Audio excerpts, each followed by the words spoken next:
السلام علیکم ورحمۃ اللہ۔ میں ڈاکٹر جاوید اقبال ہوں۔ بہت بہت شکریہ آپ کی توجہ کا۔ ہمیں اس کا بہت اچھا فیڈ بیک مل رہا ہے اور مجھے بہت خوشی ہے کہ ہمارے دیکھنے والے ہماری اس کوشش کو سراہ بھی رہے ہیں اور ہماری اس کوشش سے ان کو فائدہ بھی ہو رہا ہے۔ پچھلی گفتگو میں نے آپ کو یہ بتایا تھا کہ یہ بہت ضروری ہے کہ جس طریقے سے ہم اپنے جسم کی آبیاری کرتے ہیں، ایک اشرف المخلوقات انسان کے لیے یہ ضروری ہے کہ وہ اپنی ذہانت کی بھی آبیاری کرے۔ اگر انسان قد میں بڑا ہو رہا ہے، انسان سائز میں بڑا ہو رہا ہے، اس کے مسل زیادہ مضبوط ہو رہے ہیں، یہ کپڑے جو پہلے اس کو تنگ تھے یعنی پورے تھے وہ تنگ ہونا شروع ہو گئے ہیں، یعنی اس کا جسم بڑھ رہا ہے، تو یہ گروتھ ایک جانور کے لحاظ سے تو بالکل ٹھیک ہے کہ چھوٹا جانور تھا بڑا جانور ہو گیا ہے، مگر انسان کی گروتھ میں اس کی چاروں جہتوں کا بڑھنا بہت ضروری ہے۔ جسم کے بارے میں ہم بہت بات کر چکے ہیں، ذہانت کے بارے میں ہم نے بات شروع کی ہے، تو میرے خیال میں اگر انسان کی ذہانت میں اضافہ نہ ہو رہا ہو تو یہ انسان کی گروتھ مکمل نہیں ہوگی۔ فلسافیکلی ذہانت میں کیسے اضافہ ہوگا، اس کے لیے میں نے آپ کو پچھلی قسط میں یہ بات بتائی تھی کہ اگر ہمیں فوکس کرنا آ جائے، یعنی جو کام بھی ہم کر رہے ہیں اس کو توجہ سے کریں، تو ہمارے کام کی کوالٹی بہت بہتر ہو جائے گی۔ آپ اس مثال سے تھوڑا سا ہنسیں گے اور انجوائے بھی کریں گے کہ میں یہ عرض کر رہا ہوں کہ جب آپ نہانے جائیں سردیوں کے موسم میں اور جب گرم پانی آپ کے اوپر پڑے تو آپ صرف یہ سوچ رہے ہوں کہ کتنا اللہ کا احسان ہے کہ یہ گرم پانی میرے جسم پہ پڑ رہا ہے، اور آہا ہا ہا ہا ہا مجھے کتنا مزہ آیا کہ میرے جسم کو کتنی راحت مل رہی ہے۔ جب آپ کھانا کھا رہے ہیں تو کہتے ہیں واہ واہ واہ واہ کیا زبردست یہ چائے ہے، اوہ یہ میں نے پی تو مجھے کتنا، ضروری نہیں کہ آپ یہ الفاظ بیان کر رہے ہوں، مگر آپ کے دل کی کیفیت میں وہی فوکس ہو۔ جو اپنے بچے کو اٹھا رہے ہوں تو آپ کہہ رہے ہوں اللہ کا کتنا شکر ہے، یہ اللہ کا اتنا بڑا تحفہ میرے پاس آیا، یہ سوچ کے۔ یعنی میں دوبارہ آپ سے عرض کر رہا ہوں کہ ضروری نہیں کہ یہ باتیں آپ منہ سے کہہ رہے ہوں، مگر آپ کے دماغ میں اگر یہ کیفیت چل رہی، اسی کا نام فوکس کرنا ہے کہ آپ لمحہ موجود میں موجود ہوں۔ اس کے علاوہ یہ بہت ضروری ہے کہ دنیا میں ہونے والی تمام نئی چیزیں ان کا ہمیں پتہ ہو۔ تو میں آپ سے یہ عرض کرنا چاہتا ہوں کہ ذہانت کو بڑھانے کے لیے بہت ضروری ہے کہ ہم اپنے آپ کو کتابوں سے جوڑیں۔ اس دور کی ٹریجڈیز کی اگر آپ لسٹ بنائیں تو اس دور میں بہت اچھے کام بھی ہوئے ہوں گے، مگر اس دور میں جو ٹریجڈیز ہیں ان میں سر فہرست ٹریجڈی یہ ہے کہ انسان کا تعلق کتاب سے نہیں رہا۔ ایک زمانے میں انسان کتابیں پڑھا کرتے تھے، کتابیں لکھا کرتے تھے۔ ایک شخص جو بہت نمایاں معاشرے میں وقت گزار کے گیا ہے تو اس کی سب سے بڑی خواہش یہ ہوتی تھی کہ وہ اپنی آپ بیتی لکھے اور اس کو کتاب کی شکل میں محفوظ کر لے۔ شادی بیاہ پہ، سالگرہ پہ لوگ کتابیں تحفہ دیا کرتے تھے اور لوگ ان کتابوں کو پڑھا کرتے تھے۔ مجھے یاد ہے میرے بچپن میں آنا لائبریری ہوتی تھی جس میں ایک آنا دے کے which is 1/16 of 1 روپی، تو ایک آنا ایک دن کے حساب سے ایک ناول ملتا تھا۔ ہمیں جو پاکٹ منی تھی وہ بہت کم ملا کرتی تھی، جیب خرچ، اس لیے ہماری کوشش ہوتی تھی کہ کہیں 2 آنے نہ دینا پڑیں، تو وہ اتنی بڑی کتاب لے کے اس کو ایک ہی دن میں پڑھ کے واپس کر دیا کرتے تھے تاکہ وہ 2 آنے نہ دینے پڑیں۔ مجھے یاد ہے فیروز سنز کی طرف سے اسلام آباد میں ایک نمائش لگی پاکستان نیشنل سینٹر میں کتابوں کی، تو میرا ایک دوست تھا کمال اطہر جو کہ ماشاءاللہ انجینئر ہے اب بڑا، تو ہم دونوں وہاں گئے تو ہمارے پاس تھوڑے سے پیسے تھے، وہ کتابیں آدھی قیمت پہ مل رہی تھیں، مگر ہمارے پاس اتنے پیسے نہیں تھے کہ اپنی مرضی کی کتابیں لے سکے۔ تو ہم یہ کرتے تھے کہ ایک کتاب کو نکالتے تھے اور ٹیک لگا کے الماری سے اور اس کتاب کو پڑھتے۔ مجھے یاد ہے کہ پڑھنا شروع کیا اور ختم کر کے رکھ دی اور پھر دوسری کتاب اٹھائی اور پڑھنا شروع کر دی۔ یعنی کتاب، اور یہ میں اپنی بات نہیں صرف کرتا، مجھے یاد ہے میری کلاس کے سب لوگ ایسی کیا کرتے تھے۔ ہمارے اسکول کے اندر باقاعدہ اس بات پر بحث ہوتی تھی کہ مرزا غالب بڑے شاعر ہیں یا میر تقی میر بڑے شاعر ہیں، اور کس بنیاد پر ہم کہہ رہے ہیں کہ مرزا غالب بڑے شاعر ہیں۔ اور یہ میں 9ویں 10ویں کی جماعت کی بات کر رہا ہوں، اور آج کے کسی بچے سے آپ پوچھئے کہ میر تقی میر کون ہیں تو ہم بہت خوش قسمت ہوں گے اگر وہ بتا دیں کہ وہ کسی شاعر کا نام ہے۔ تو اس لیے یہ بہت ضروری ہے کہ ہم اپنے گھروں میں دوبارہ کتابوں کو لے کے آئیں۔ ایک بہت بڑے ہسٹورین ہیں جن کا نام ہے یووال نوآ ہرارے، جو کہ تاریخ دان ہیں۔ ان کی بہت سی باتوں سے مجھے اختلاف ہو سکتا ہے، مگر ان کا بڑے تاریخ دار ہونے سے کوئی بھی اختلاف نہیں کر سکتا۔ ان کا یہ خیال ہے کہ کچھ عرصے کے بعد جو نئی جنریشن ہے، جب وہ ہیلمز آف افیئر میں ہوگی، یعنی کار دنیا چلا رہی ہوگی، تو دنیا میں دو طرح کے لوگ ہوں گے، وہ جن کا تعلق کتابوں سے ہوگا اور وہ جن کا تعلق کتابوں سے نہیں ہوگا۔ کتاب سے جڑے بغیر، علم کو حاصل کیے بغیر ہم سوچ بھی نہیں سکتے کہ اگلے 10 سال کے بعد ہماری کوئی ویلیو ہوگی۔ اس لیے میں بہت گزارش کرتا ہوں کہ ہم سب کتابوں سے اپنے تعلق کو دوبارہ جوڑیں، اپنے بچوں کو کتابوں پر راغب کریں۔ لیکن بدقسمتی یہ ہے کہ ہمارے گھر میں اب ڈیٹا آنے کا طریقہ سکرین ہے، اور ہر گھر میں 24 گھنٹے ایک سکرین آن رہتی ہے، اور اس سے جو بھی ڈیٹا آتا ہے وہی ڈیٹا ہمارے کردار کی تشکیل کرتا ہے۔ کتاب خریدتے وقت آپ سوچ لیتے ہیں کہ میں نے کون سی کتاب خریدنی ہے، کون سی کتاب نہیں خریدنی، اور اس کے مطابق آپ اس کو پڑھتے ہیں، مگر جب آپ سکرین آن کرتے ہیں تو یہ آپ کے اختیار میں نہیں ہے کہ سامنے سے کیا نظر آئے گا، اور جو کچھ نظر آئے گا وہ ڈیٹا آپ آبزارو کرتے رہتے ہیں۔ اور اس کمرشل دنیا میں ہمارا مزاج جس طرح کا کوئی بنانا چاہتا ہے، اس کے حساب سے وہ ایک ہی بات بار بار بار بار دہرائی جائے گی۔ آپ نے دیکھا ہوگا کہ کرکٹ کے میچ کے دوران ہر اوور کے بعد جو وقفہ ہوتا ہے تو ایک اشتہار آتا ہے، اگلے اوور پھر وہ اشتہار آتا ہے، یعنی ایک میچ کے دوران آپ 100 دفعہ وہ اشتہار دیکھتے ہیں۔ اور جب کوئی کہتا ہے میرے جسم کا نکھار، یہ چیز میرے جسم کا نکھار، تو آپ کے ذہن میں بھی جب مارکیٹ میں آپ شیلف میں وہ چیز پڑی ہوئی دیکھتے ہیں، صابن یا شیمپو، تو آپ کا مزاج ایسا بن چکا ہوتا ہے کہ آپ اس کو لینے کے لیے مجبور ہو جاتے ہیں۔ یعنی وہ ڈیٹا ہمارے دماغ کو چینج کر رہا ہے۔ اس لیے میں بہت ادب کے ساتھ گزارش کرتا ہوں، اور اس کے لیے میں آپ کو پریکٹیکل ٹیکنیک بھی بتا دیتا ہوں۔ وہ یہ ہے کہ آج جب اپنے گھر میں آپ جائیں تو آپ کے گھر کے مرکزی جگہ پر جہاں ٹی وی لگا ہوا ہے، جس کے ارد گرد سب لوگ بیٹھتے ہیں، خدا را وہاں سے ٹی وی کو اٹھا لیجئے اور وہاں ایک کتابوں کی الماری بنا دیجئے۔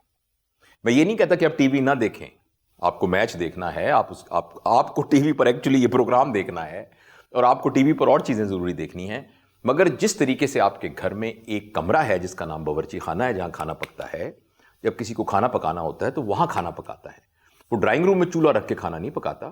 اسی طرح آپ کے گھر میں ایک کمرہ ہے جس کا نام ٹوائلٹ ہے، جس کو وہاں جانے کی ضرورت ہوتی ہے وہ وہاں چلا جاتا ہے۔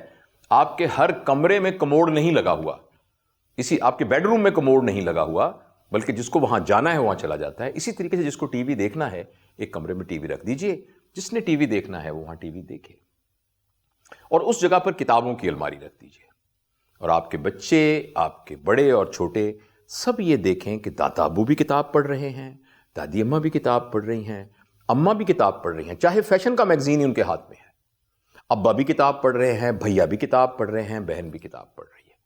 تو وہ جو آپ کا 2 سال کا بچہ ہے، میں آپ کو پوری ذمہ داری سے کہتا ہوں کہ جب وہ اسکول یا کالج میں جائے گا تو پڑھنے کے سلسلے میں آپ کو اس کو صرف ایک ہی نصیحت کرنی پڑے گی، وہ یہ کہ بیٹا اب بس کرو، تم نے بہت پڑھ لیا، اب سو جاؤ، بنسبت اس کے کہ یار تم تو پڑھتے ہی نہیں ہو۔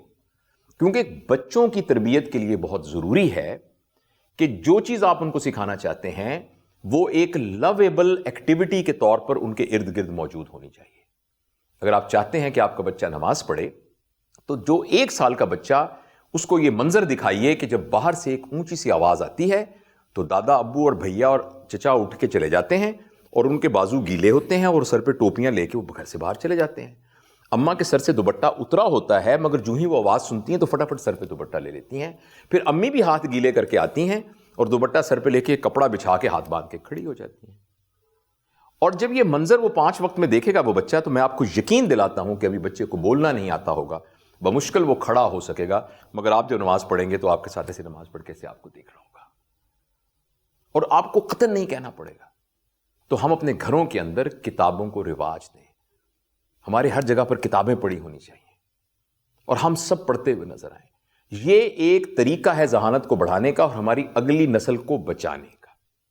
دوسری بات میں آپ سے جو عرض کرنا چاہتا ہوں، جو کہ ذہانت کو صحیح رخ پہ لگانے کے لیے بہت ضروری ہے، کہ مہربانی کر کے ہم اپنے گھر میں تذکروں کو تبدیل کریں، یعنی ہمارے گھر میں جو ڈسکشنز ہوتی ہیں ان کے موضوعات کو تبدیل کریں۔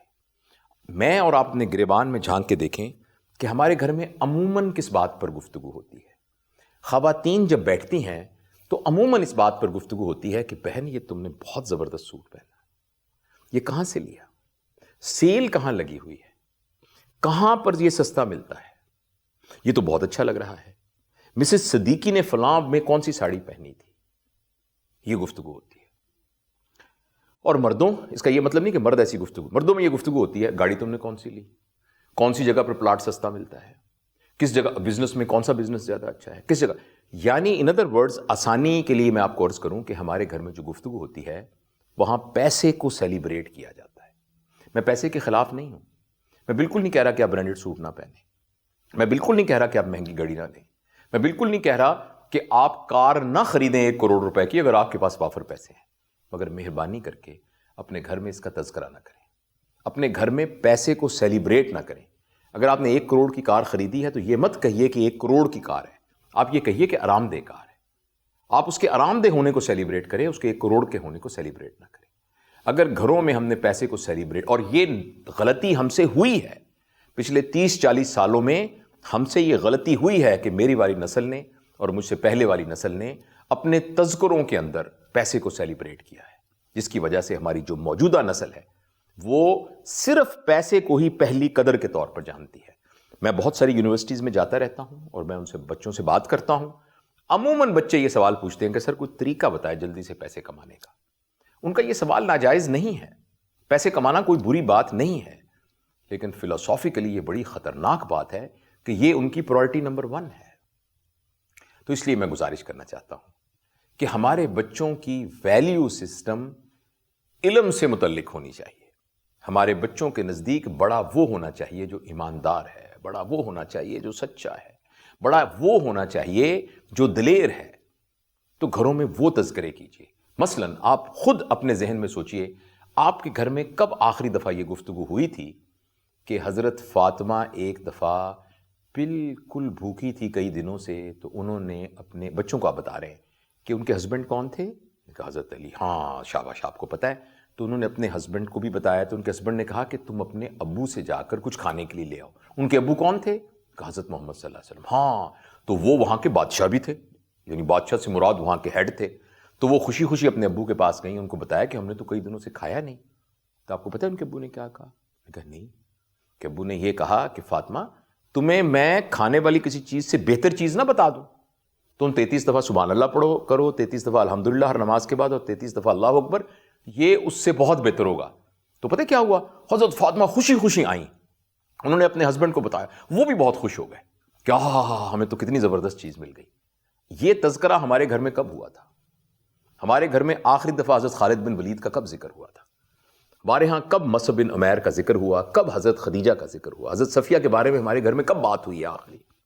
ہم نے اسوہ نبی کے بارے میں گھر میں کب سارے کھانے پر بیٹھے ہیں اور سنجیدگی کے ساتھ ہم نے گفتگو کی ہے کہ شعب ابی طالب میں نبی کریم صلی اللہ علیہ وسلم کے ساتھ کیا گزری تھی، غار ہرا میں کیا ہوا تھا، غار ثور کیا ہوتی ہے۔ حضرت ابراہیم کے بارے میں ہم نے کبھی اپنے بچوں کو بتایا ہے کہ اچھا چلیں آپ کہیں گے یہ تو ساری ریلیجس ڈومین کی باتیں کرتے ہیں، چھوڑیے، ہم نے عبد الستار اہدی کے بارے میں کبھی اپنے بچوں کو بتایا ہے؟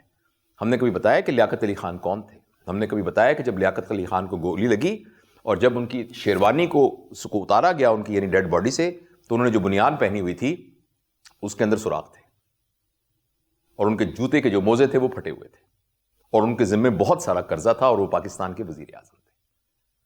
تو ہم نے ان کو کب بتایا ہے؟ ہم نے قائد اعظم کے بارے میں ان کو کب بتایا؟ چلے چھوڑیے، ہم نے ان کو آئنسٹائن کے بارے میں کب بتایا ہے؟ ہم نے ایڈیسن کے بارے میں کب بتایا ہے؟ ہم نے میڈم کیوری کے بارے میں کب بتایا ہے؟ جو باقی نوبل پرائز لینے والے ہیں ان کے بارے میں ہم نے ان کو کب بتایا ہے؟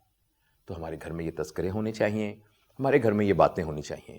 یہ رمضان شریف کا موقع جو مہینہ ہے، اس بات کی بہت بڑی یعنی اپرچونٹی ہمیں پرووائڈ کرتا ہے، کیونکہ اس مہینے میں عمومی طور پہ لوگ لایانی گفتگو نہیں کرتے۔ یہ منع کیا گیا ہے کسی کی چغلی کرنے سے، منع کیا گیا ہے جھوٹ بولنے سے۔ تو میں آپ سے یہ گزارش کروں گا کہ آپ کے بچوں کی ذہانت اور ہماری ذہانت، اس کے لیے بہت ضروری ہے کہ ہمارے گھروں میں ہونے والے تذکرے تبدیل کیے جائیں، اور ہم رمضان شریف میں اس کو شروع کر سکتے ہیں۔